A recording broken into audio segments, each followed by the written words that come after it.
Now, on the defensive side of things, you might think when they don't have one of their best players, like LaMelo Ball, for instance, you're looking at it and you're thinking, they're not going to put up much of a chance here. They're not going to put up much of a fight. But like in the game last night, and Seth Curry pointed this out in postgame, all they were doing was having like Gordon Hayward, for instance, play 40 minutes. 3 different starters last night for the Hornets played over 40 minutes. To put that in perspective, 0 Sixers played 40 minutes in the game last night. Just to think about that for a second. So they were just putting their somewhat better players, if whoever was available, out there longer. And they had to do that in order to stay in these games. Let's not forget, Sixers came into these past 2 games with the same record as the Hornets and now leave a team that's comfortably over the 500 marker.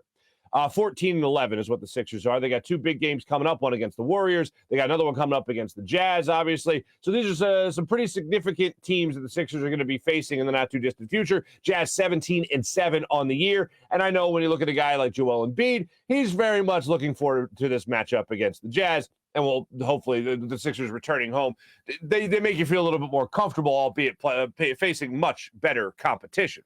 Now, after the game, this was really interesting to me. There's a couple of different ways to say this, all right? And there's some trade speculation. Yes, more trade speculation with the Sixers. I see somebody hit me up right now. I think it was Thomas saying that the Sixers still need more help. You're damn right they do.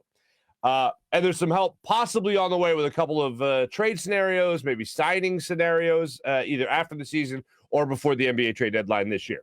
But I want to get to this because there's 2 ways to say something, and this is what makes me really crack up. You can deliver the same message, but it's not necessarily what you say, it's how you say it, that type of thing. Seth Curry handles it one way. Joel Embiid handles it a completely different way. Here's Seth Curry after the game talking about how the Sixers struggled defensively against this Hornets team, and this is on NBC Sports Philadelphia postgame. Those guys just play a lot of minutes, honestly. Like I said, they're a tough offensive team, tough to guard.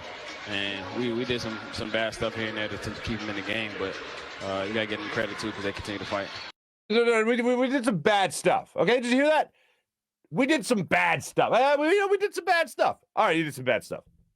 Here's how Joel Embiid handled the quote-unquote bad stuff while doing a post-game interview with Sixers.com reporter Lauren Rose. And listen to this. This is a little differently worded. 2 wins in this building in the last 3 days.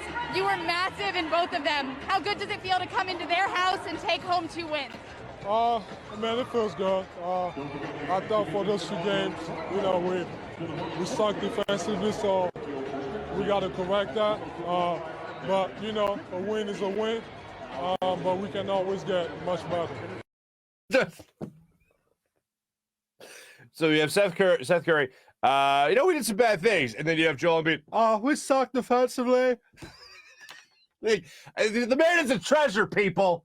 The man is a treasure. So when you're driving around today, when you're shaving your head, if you're bald like me, if you're combing your hair, whatever you might be doing, get the kids ready, and all that's happening, just pause for a moment and say to yourself, Joel Embiid plays in Philadelphia.